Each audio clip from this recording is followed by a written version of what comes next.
ሰላም የገበያ ቢዝነስ ቤተሰቦቻችን፣ ገበያ ቢዝነስ በአዲስ አቀራረብ በትኩስ መረጃዎችና በጥልቅ ትንታኔዎች ድጋሚ ተመልሶ መጥቷል። በዚህ አዲስ ጉዟችን በሀገራችን የሚከሰቱ ኢኮኖሚያዊ ጉዳዮችን፣ ትኩስ የንግድ ዜናዎችን፣ አዳዲስ የቢዝነስ ሀሳቦችንና የገበያውን ወቅታዊ ሁኔታ በዝርዝር የምንዳስስ ይሆናል። ከዚህ ባሻገር ጥቂትም ይሁን ብዙ ገንዘብ ይዛችሁ ምን ልስራ ለምትሉ አዋጭ የቢዝነስ አማራጮችን፣ ከደሞዝና ከጡረታ ጋር ተያይዞ የሚነሱ ቅሬታዎችንና ወቅታዊ መረጃዎችን እናደርሳችኋለን።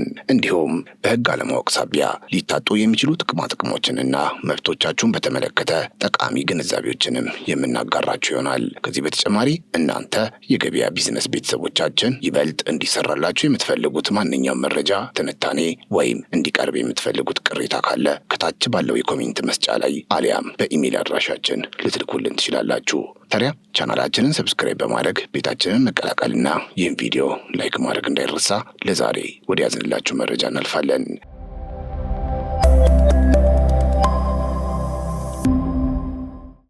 የኢትዮጵያ ሕዝብ ከራሱና ከቤተሰቡ የዕለት ጉርስ እየቀነሰ ለሀገር ግንባታ የሚከፍለው ግብር ጥቂት የማይባሉ አርቲስቶችን ኪስ እየሞላ ከገቢው እየቆጠበ የሚያዋጣው መዋጮ የአንዳንድ ባለስልጣናትን ሆድ እያጠገበ እነሆ ብሎ በዚህ ዓመት ወደ ባንካቸው የገባው የዘረፋ ብር ጠቅላላ ድምር 98 ቢሊዮን ብር ደርሷል። ወዳጄ ሆይ ይህ ብር ከሀገሪቱ ዓመታዊ በጀት 5% ገደማ የሚሆን ሲሆን ድርጊቱ ባይፈጸም ኖሮ 190 ዘመናዊ ትምህርት ቤቶችን፣ 50 የሚደርሱ አጠቃላይ ሆስፒታሎችን ከነሙሉ መገልገያ ዕቃዎቻቸው እንዲሁም 3 ግዙፍ የኢንዱስትሪ ፓርኮችን ማሟላት ይችል ነበር። ህዝቡ በከፈለው ግብር መሰረተ ልማት እንዲሟላለትና ኑሮ እንዲቀየርለት ሌት ተቀን ሲጠብቅ፣ ዝናና ስልጣንን ተገን ያደረጉ ግለሰቦች ግን የዜጎችን መብት በጠራራ ፀሐይ እየነጠቁ በሆስፒታሉ በር ቤታቸውን፣ በትምህርት ቤቱ ገንዘብ ደግሞ ቅንጡ መኪናቸውን እየገዙ ህዝብ እያለቀሰ እነሱ ዓለማቸውን እያዩ ይገኛሉ። ይህ እጅግ ውስብስብና በረቀቀ ስልት የተፈጸመው ወንጀል ሊጋለጥ የቻለው በፌዴራል ፖሊስ ድንቅ የምርመራ ኦፕሬሽን እንደሆነ በህዝብ ተወካዮች ምክር ቤት ተሰምቷል። ምርመራውን እጅግ ፈታኝ ያደረገው ወንጀለኞቹ ዘረፋውን ከፈጸሙ በኋላ ንብረታቸውን እስከ ውጭ ሀገራት ድረስ በማሸሽና በማከማቸት በረቀቀ መንገድ ለመሰወር መሞከራቸው ነው።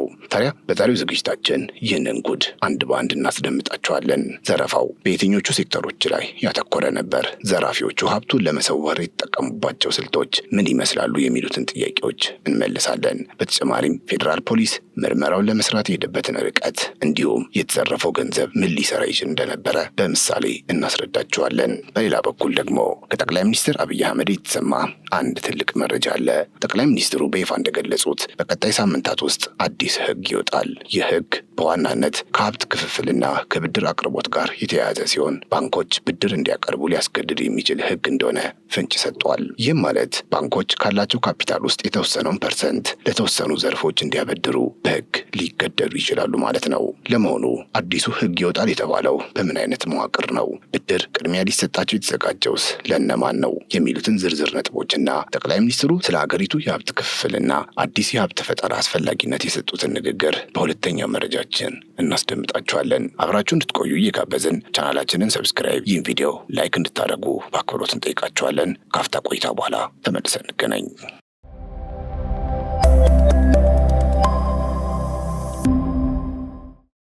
በሕዝብ ተወካዮች ምክር ቤት የሕግና ፍትህ ጉዳዮች ቋሚ ኮሚቴ በቀረበው የፌዴራል ፖሊስ ሪፖርት ላይ መላ ሀገሪቱን ያስደነገጠ የዘረፋ መረጃ ይፋ ሆኗል። በዚህ የ2018 በጀት ዓመት 9 ወራት ውስጥ ብቻ ከፍተኛ የመንግስት ባለስልጣናትና ታዋቂ አርቲስቶች በጋራ በመሆን ከ98 ቢሊዮን ብር በላይ የሚገመት ሀብት መዝረፋቸው በኦዲት ምርመራ ተረጋግጧል። በምርመራው እንደታወቀው ወንጀለኞቹ 78 ቢሊዮን ብርና 134 ሚሊዮን የአሜሪካን ዶላር በህገ ወጥ መንገድ መውሰዳቸው ተገልጿል። ይህ የዶላር መጠን በወቅቱ በነበረው ህጋዊ የባንክ ምንዛሬ ሲሰላ አጠቃላይ ጉዳቱ ከ98 ቢሊዮን ብር በላይ መሆኑን ፖሊስ አስታውቋል። የፌዴራል ፖሊስ የወንጀል ምርመራ ኦፕሬሽን መምሪያ ምክትል ኮሚሽነር ሙሊሳ አብዲሳ እንደገለጹት ዘረፋው የተፈጸመው እጅግ በረቀቀና ውስብስብ በሆነ መንገድ ነው። ዘረፋው አስቸጋሪ በመሆኑ በኦዲት መረጃና ከሌሎች ተቋማት ጋር በተደረገ ትብብር ብቻ ሊደረስበት መቻሉን አስረድተዋል። በተለይም ከፍተኛ ባለስልጣናትና ታዋቂነታቸውን የተጠቀሙ አርቲስቶች ህብረተሰቡን ለከፍተኛ ምዝበራ መዳረግ ማድረጋቸው በዝርዝሩ ቀርቧል። ይህ በፓርላማ የተሰማው ጉድ በሀገሪቱ የኢኮኖሚ ደህንነት ላይ የተጋረጠ ትልቅ አደጋ መሆኑን አመላካች ነው። ፖሊስ እንደገለጸው ዘራፊዎቹ ንብረታቸውን እስከ ውጭ ሀገራት ድረስ በማሸሽና በማከማቸት በረቀቀ ስልት ይንቀሳቀሱ ነበር። ይህም ምርመራውን ፈታኝ ቢያደርገውም ልዩ ስርዓቶችን በመዘርጋት ወንጀለኞቹን ተጠያቂ ለማድረግ የሚያስችል ውጤት መገኘቱ ተገልጿል። የዘረፈው ወንጀል በዝርዝር ሲታይ በተለይ ከማዳበሪያ ግዢና ከኢትዮጵያ ኤሌክትሪክ ኃይል ጋር የተያያዙ ተቋማት ውስጥ ከፍተኛ ምዝበራ መፈጸሙ ተረጋግጧል። በግብርና ኮርፖሬሽንና በባህር ትራንዚት ባለስልጣን ውስጥ የተፈጸመው የማዳበሪያ ግዢ ሙስና ቀደም ሲል በህዝቡ እይታ ውስጥ ያልነበረ ትልቅ ወንጀል ነው። ኮሚሽነር ሙሊሳ እንደገለጹት በእነዚህ ተቋማት ውስጥ በነበሩ ትልልቅ የመንግስት አመራሮችና አርቲስቶች ላይ ተጠያቂነትን ማረጋገጥ ተችሏል። የወንጀሉ ፈጻሚዎች ድርጊቱን የሚፈጽሙት ከራስ አርቆ ንብረት በማሸሽ በመሆኑ የኦዲት ስራ ከሌለ የደረሰውን ጉዳት መለካት እንደማይቻል ገልጸዋል። በኤሌክትሪክ ኃይል ውስጥ የተፈጸመው ምዝበራም በተመሳሳይ ሁኔታ ከፍተኛ ምርመራ የተካሄደበትና ውጤት የተገኘበት መሆኑን ፖሊስ አስታውቋል። እነዚህ በስልጣንና በዝና የተደገፉ ግለሰቦች የሀገሪቱን ሀብት ለግል ጥቅማቸው በማዋል በህዝብ ላይ ከፍተኛ በደል አድርሰዋል። የፌዴራል ፖሊስ ምርመራውን ለማጠናከር ሰነዶችን ቀድሞ የመሰብሰብና የማረጋገጥ ስልት በመከተል ወደ መያዝ መሄዱን ምላሽ ሰጥቷል። ይህ የኦፕሬሽን ውጤት የሙስና መረቦችን ለመበጣጠስ መንግስት የጀመረው እንቅስቃሴ አካል እንደሆነ በተሰጠው ማብራሪያ ተመላክቷል። አዲሱ የምርመራ አቅም ወንጀለኞችን አስሮ ከመመርመር ይልቅ በማስረጃ አስደግፈው ተጠያቂ ለማድረግ እንደሚያግዝም ምክትል ኮሚሽነሩ አብራርተዋል። በአጠቃላይ ይህ በቢሊዮኖች የሚቆጠር ገንዘብ ዘረፋ በሀገሪቱ የልማት ፕሮጀክት ላይ ሊያመጣ የሚችለው ተጽዕኖ እጅግ ከፍተኛ መሆኑ ታውቋል። የተዘረፈው 98 ቢሊዮን ብር የሀገሪቱን የ2018 ዓ.ም ጠቅላላ በጀት 5.16 በመቶ ገደማ የሚሸፍን ሲሆን ይህ ገንዘብ በስራ ላይ ቢውል ኖረው በኢኮኖሚውና በመሰረተ ልማት ላይ ሊያመጣ የሚችለው ለውጥ እጅግ ግዙፍ ነበር። ለምሳሌ በትምህርት ዘርፍ ብቻ እያንዳንዳቸው እስከ 200 ሚሊዮን ብር የሚፈጁ 190 ዘመናዊ የትምህርት ቤት ህንፃዎችን ከቅድመ መደበኛ እስከ 12ኛ ክፍል ከነመገልገያቸው ማሟላት ይቻል ነበር። በጤናው ዘርፍም መሰረታዊ የሕክምና ቁሳቁስ የተሟላላቸው 50 አጠቃላይ ሆስፒታሎችን መገንባት የሚያስችል ሲሆን በኢንዱስትሪው በኩል ደግሞ ከ400 በላይ አነስተኛ ፋብሪካዎችን ወይም 3 ግዙፍ የኢንዱስትሪ ፓርኮችን በ45 ቢሊዮን ብር ወጪ ማቆም ይቻል ነበር። ይህ ሁሉ እድል በመምከኑ ምክንያት በሺዎች የሚቆጠሩ ዜጎች ሊያገኙት የሚችሉት የስራ እድልና ማህበራዊ አገልግሎት አብሮ እንዲጨናገፍ ሆኗል። ከዚህ ባለፈ ዘረፋው በሀገሪቱ የፋይናንስ ስርዓት ላይ ያስከተለው ጉዳት ከገንዘቡ መጠን በላይ የከፋ ነው። ምክንያቱም የተዘረፈው ሀብት በብዛት ለውጭ ምንዛሬ ሽሽት ወይም ካፒታል ፍላይትና ለቅንጡ ቁሳቁሶች ግዢ የዋለ በመሆኑ ጥቁር ገበያውን በማበረታታት የብር የመግዛት አቅም እንዲዳከም አድርጓል።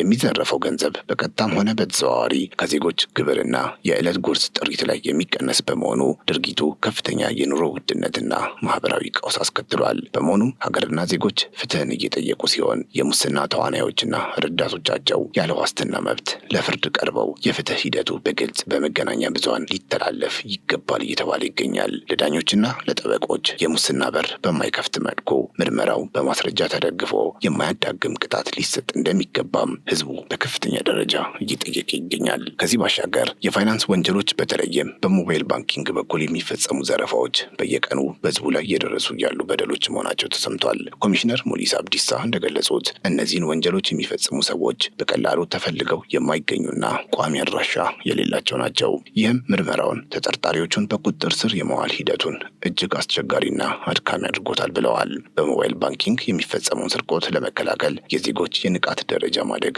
ወሳኝ መሆኑን ተገልጿል። ዜጎች ለወንጀለኞች ምቹ እንዳይሆኑና የሚስጥር ቁጥሮቻቸውን እንዲሁም መረጃዎቻቸውን በአግባቡ እንዲጠብቁ ፖሊስ አሳስቧል። የቴክኖሎጂ ወንጀሎች ከጊዜ ወደ ጊዜ እየረቀቁ በመምጣታቸው የባንክ ተቋማትም የደህንነት ስርዓታቸውን እንዲያጠናክሩ ተመክሯል።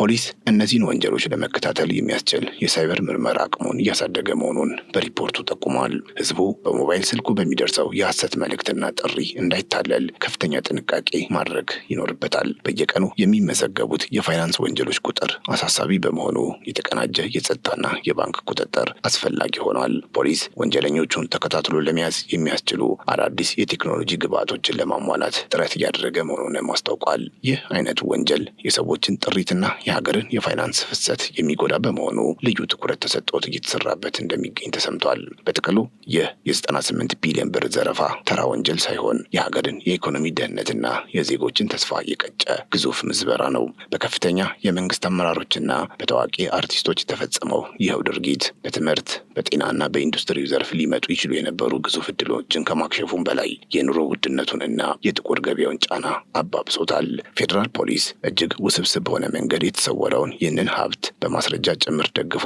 ይፋ ማድረጉ የሚመሰገን ቢሆንም ህዝቡ አሁንም የሚጠብቀው በማያዳግም ቅጣት የታጀበ ግልጽ ፍትህ ነው። ከዚህም ባሻገር ይህ ግዙፍ ዘረፋ በግብርናና በኤሌክትሪክ ኃይል መሰረተ ልማት ላይ ሊያደርስ የሚችለው ተጽዕኖ በቀላሉ የሚታይ አይደለም። በተለይም ከማዳበሪያ ግዢ ጋር ተያይዞ የተፈጸመው ምዝበራ የሀገሪቱን የምግብ ዋስትና አደጋ ላይ የሚጥልና አርሶ አደሩን ለከፋ ችግር የሚዳርግ ነው። በአንድ በኩል ዜጎች በየቀኑ በሞባይል ባንኪንግና በቴክኖሎጂ በረቀቁ ስልቶች ጥሪታቸውን እየተነጠቁ፣ በሌላ በኩል ደግሞ ድምፅ ይሆናሉ ተብሎ የታመኑ ግለሰቦች ቢሊዮኖችን ወደ ውጭ ማሸሻቸው ፍጹም ይቅር የማይባል ድርጊት ነው። በመሆኑም ይህ በኦዲት የተረጋገጠው የ98 ቢሊዮን ብር ምዝበራ እንዲሁ ዝም ብሎ ተራ ወንጀል ሳይሆን በድሃው ህዝብ ኪስና በሀገር ህልውና ላይ የተቃጣ ጥቃት በመሆኑ ውጤቱ በግልጽ ለህዝብ የሚታይበትና የተዘረፈው ሀብት ለታለመለት የልማት ዓላማ የሚመለስበት ፍትህ ሊሰፍን ይገባል የሚል መልእክት ለማስተላለፍ እንወዳለን።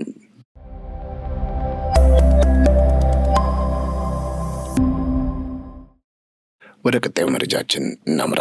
ጠቅላይ ሚኒስትር ዶክተር አብይ አህመድ በሚቀጥሉት ጥቂት ሳምንታት ወይም ቢበዛ በአንድ ወር ጊዜ ውስጥ አዲስ ህግ እንደሚወጣ በይፋ አስታውቀዋል። ይህ ህግ በዋናነት የሚያተኩረው በሀገሪቱ የፋይናንስ ዘርፍና በኢንዱስትሪው መካከል ባለው የሀብት ፍሰት ላይ መሆኑ ታውቋል። መንግስት እስካሁን ባደረገው ጥናት የፋይናንስ ተቋማቱ ለኢንዱስትሪው ዘርፍ የሚሰጡት ድጋፍ አናሳ ሆኖ መገኘቱን ገልጿል። በዚህም ይህንን ክፍተት ለመሙላት የታለመው አዲሱ ህግ እያንዳንዱ የሀገሪቱ ሀብት ለኢንዱስትሪው መዋል ያለበትን መጠን ይወስናል ተብሏል። የሀገር ውስጥ አምራች ነጋዴዎች የሚገባቸውን የፋይናንስ ድርሻ እንዲያገኙ ማድረግ የዚህ ህግ ዋነኛውና ቀዳሚው ግብ ነው። ህጉ የኢኮኖሚው መዋቅር ለመቀየርና የኢንዱስትሪው ሚና ለማሳደግ ታስቦ የተዘጋጀ እርምጃ እንደሆነ ተጠቁሟል። ይህም በሀገር ውስጥ ምርት ላይ የተመሰረተ የኢኮኖሚ እድገትን ለማረጋገጥ የሚደረግ ጥረት አካል ተደርጎ ይወሰዳል። ባንኮችና ሌሎች የፋይናንስ ተቋማትም የዚህ አዲስ ህግ ዋነኛ ተፈጻሚዎች እንዲሆኑ የሚጠበቅ ሲሆን አሰራራቸውንም ይቀይራሉ ተብሏል።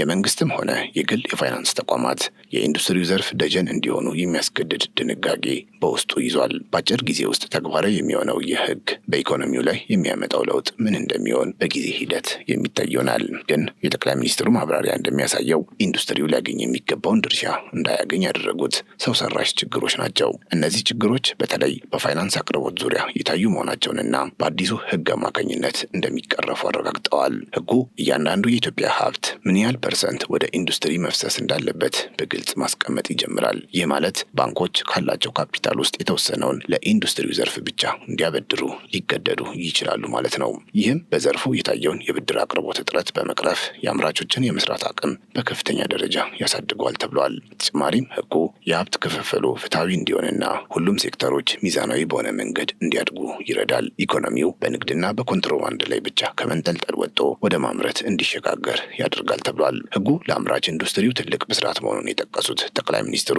አምራቾችም እንዲዘጋጁበት አሳስበዋል። ይህ የፖሊሲ ለውጥ መንግስት ለኢንዱስትሪው የሰጠውን ከፍተኛ ትኩረትና ቁርጠኝነት የሚያሳይ ግልጽ ማሳያ መሆኑ ተገልጿል። የሀገር ውስጥ ባለሀብቶች በፋይናንስ እጥረት ምክንያት ስራቸውን እንዳያቆሙ ዋስትና የሚሰጥ የህግ ማዕቀፍም ይሆናል። በአጠቃላይ አዲሱ ህግ በኢትዮጵያ የኢንዱስትሪ ታሪክ ውስጥ ትልቅ ለውጥ የሚያመጣና ተስፋ የሚሰጥ አሰራር ነው ሲሉ ጠቅላይ ሚኒስትር አብይ አህመድ አስታውቀዋል። ቀለል ባለ መልኩ ለማስረዳት እስካሁን ባለው አሰራር ባንኮች ብድር ሲሰጡ ለአጭር ጊዜ ንግድና ለሌሎች ዘርፎች ቅድሚያ የመስጠት ዝንባሌ ነበራቸው። ይህም አምራች ኢንዱስትሪው በገንዘብ እጥረት እንዲዳከም አድርጎታል። አዲሱ ህግ ግን ይህንን አካሄድ በመቀየር በባንኮች ካዝና ያለው የህዝብ ሀብት በምን ያህል መጠንና ፐርሰንት ወደ ማምረቻው ዘርፍ መፍሰስ እንዳለበት በግዴታ ያስቀምጣል። ለምሳሌ አንድ ባንክ 100 ብር ካለው ከዚህ ውስጥ የግዴታ 30 ወይም 40 ብሩን ለፋብሪካዎችና ለአምራቾች ብቻ ማበደር አለብህ የሚል ግልጽ መመሪያ ሊመጣ ይችላል ማለት ነው። ይህም ፋብሪካዎች የጥሬ ዕቃ እጥረት ሳይገጥማቸው በሙሉ አቅማቸው እንዲያመርቱ፣ አዳዲስ የስራ ዕድሎች እንዲፈጠሩና ሀገሪቱ በንግድ ብቻ ከመንጠልጠል ወጣ ወደ እውነተኛ ምርት እንድትሸጋገር ትልቅ በር ይከፍታል። ባጭሩ ህጉ ገንዘብ ባለበት ቦታ ምርት ይኖር የሚል መርህን የያዘ በመሆኑ ለአምራች ባለሀብቶች ትልቅ የገንዘብ ዋስትና የሚሰጥና የኢኮኖሚ መዋቅር ከመሰረቱ የሚቀየር ብስራት ነው ተብሎ ታምኗል። ጠቅላይ ሚኒስትሩ አጽንኦት የሰጡት ሌላው ጉዳይ ያለው ሀብት ቢከፋፈል እንኳ የአምራቾችን ፍላጎት እንደማያረካ ነው። 100% ያለንን ሀብት ለኢንዱስትሪ ብናበድር እዚህ ያላችሁ 20 እና 30 ሰዎች ጋር አያልፍም ብለዋል። ይህ የሚያሳየው ሀገሪቱ ያላት አጠቃላይ ካፒታል አሁንም ቢሆን ለሰፊው የኢንዱስትሪ ፍላጎት በቂ አለመሆኑን ነው። ስለዚህ አዲስ ሀብት ካልተፈጠረና ምርታማነት ካላደገ በስተቀር ክፍፍሉ ብቻ መፍትሄ እንደማይሆን አስገንዝበዋል። ይሁን እንጂ ያለው ሀብት በትክክለኛ መንገድ ለሁሉም ሴክተሮች ፍትሐዊ በሆነ መልኩ መከፋፈል አለበት። ሁሉም ነገር በንግድና በኮንትሮባንድ ላይ ብቻ እንዳያተኮር አዲሱ ሕግ ሚዛኑን የማስተካከል ስራ ይሰራል። የሀገሪቱን ካፒታል ወደ ምርታማ ዘርፎች ማዞር ለኢኮኖሚው ዘላቂ እድገት ወሳኝ መሆኑን ጠቅላይ ሚኒስትሩ ገልጸዋል። አምራቾችም ያላቸውን አቅም በመጠቀም ተጨማሪ ሀብት ለመፍጠርና ሀገራዊ ገቢን ለማሳደግ መስራት እንደሚኖርባቸው ተነግሯል። መንግስት በበኩሉ አሰራሮችን በማቅለልና የህግ ጥበቃ በማድረግ የአምራቾችን እንቅስቃሴ ለማገዝ ዝግጁ መሆኑን አሳይቷል። ህጉ ተግባራዊ ሲሆን በባንኮችና በአምራቾች መካከል ያለው ግንኙነት የበለጠ የተቀላጠፈና ግልጽ እንደሚሆን ይታመናል። ይህ ደግሞ ለኢንቨስትመንት ምቹ ሁኔታን በመፍጠር ብዙ አዳዲስ ፋብሪካዎች እንዲቋቋሙ መንገድ ይከፍታል። ከፋይናንስ ህጉ በተጨማሪ መንግስት ከኢትዮጵያ ኢንቨስትመንት ሆልዲንግስ ጋር በመሆን በንግድ ትስስር ላይ እየሰራ ነው። የሀገር ውስጥ አምራቾች ምርታቸውን ለሀገር ውስጥ ብቻ ሳይሆን ለአፍሪካ ገበያ ማቅረብ እንዳለባቸው ተመላክቷል። ጠቅላይ ሚኒስትሩ አሁን ደግሞ ውጡ በማለት አምራቾች የውጩን ገበያ እንዲቀላቀሉ ጥሪ አቅርበዋል። ቢያንስ በ5 በ10 ወይም በ15 የአፍሪካ ሀገራት ውስጥ የኢትዮጵያ ኩባንያዎች መታየት እንዳለባቸው አስገንዝበዋል።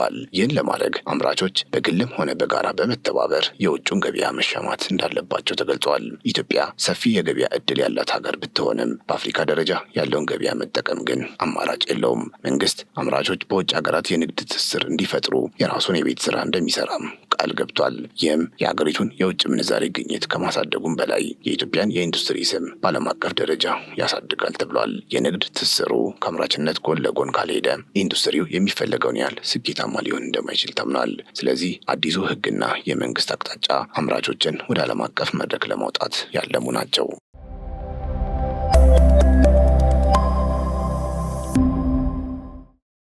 ሌላው የኢኮኖሚ አርበኝነት የሚለው ጽንሰ ሀሳብ በጠቅላይ ሚኒስትሩ ንግግር ውስጥ ትልቅ ቦታ ተሰጥቶት የቀረበ ነጥብ ነው። አምራቾች ግብር በመክፈል ብቻ ሳይሆን ከሌብነትና ከኮንትሮባንድ በመራቅ አርበኝነታቸውን ማሳየት አለባቸው። በሀገር ውስጥ ምርት ራስን መቻልና የውጭ ምርት መተካት የእውነተኛ አርበኝነት መገለጫ መሆኑን ተገልጿል። መንግስትም 96 የሚሆኑ በሀገር ውስጥ ሊመረቱ የሚችሉ ምርቶችን ለይቶ ለአምራቾች ይፋ አድርጓል። እነዚህ ምርቶች እስካሁን ከውጭ የሚገቡ በመሆናቸው ሀገሪቱን ከፍተኛ የውጭ ምንዛሬ እያስወጣት ይገኛል።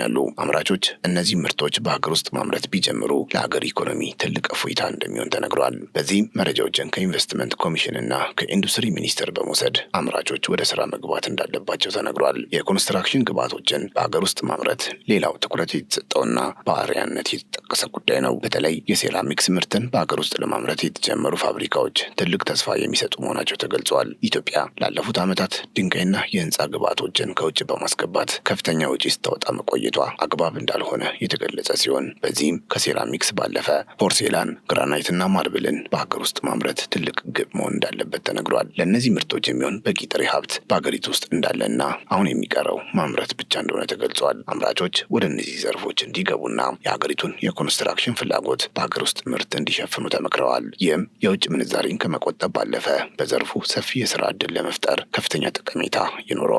አዲሱ የፋይናንስ ህግም እንደነዚህ ያሉ አምራቾችን የብድር ፍላጎት ለማርካት ትልቅ ሚና እንደሚጫወት ተገልጿል። በጥቅሉ ጠቅላይ ሚኒስትር አብይ አህመድ ይፋ ያደረጉት ይህ አዲስ የፋይናንስ ህግ ኢኮኖሚውን ሊደግፍ የሚችልና አዲስ ምዕራፍ የሚከፍት የፖሊሲ ለውጥ ነው እየተባለ ይገኛል። ህጉ ባንኮች ያላቸውን የብድር ካፒታል በግዴታ ወደ አምራች ዘርፎች እንዲያዞሩ የሚያደርግ በመሆኑ ባለሀብቶች ከዚህ ቀደም ይገጥማቸው የነበረውን የገንዘብ አቅርቦት እጥረት በዘላቂነት ይፈቷል ተብሎ ይታመናል። ይህ የሀብት ፍሰት ማስተካከያ አምራቾች በሙሉ አቅማቸው እንዲሰሩ ከማገዙም በላይ በሀገር ውስጥ ምርት ራስን ለመቻልና የውጭ ምንዛሬ ለመቆጠብ የሚደረገውን ጥረት በእጅጉ ያፋጥነዋል። ከዚህም በላይ የኢንዱስትሪ ዘርፍ ሲነቃቃ ለሺዎች የሚቆጠሩ ዜጎች አዳዲስ የስራ ዕድሎች ይፈጠራሉ። ይህም በዜጎች የኑሮ ደረጃ ላይ ቀጥተኛና አዎንታዊ ለውጥ እንደሚያመጣ ይገመታል። በአጠቃላይ አዲሱ ህግና የመንግስት አቅጣጫ አምራቾች ከሀገር ውስጥ ገበያ አልፈው በአፍሪካ ደረጃ ተወዳዳሪ እንዲሆኑ በር ይከፍታል የተባለ ሲሆን ምናልባትም ከቀጣይ ሳምንት ጀምሮ ወደ ስራ እንደሚገባ ተገልጿል።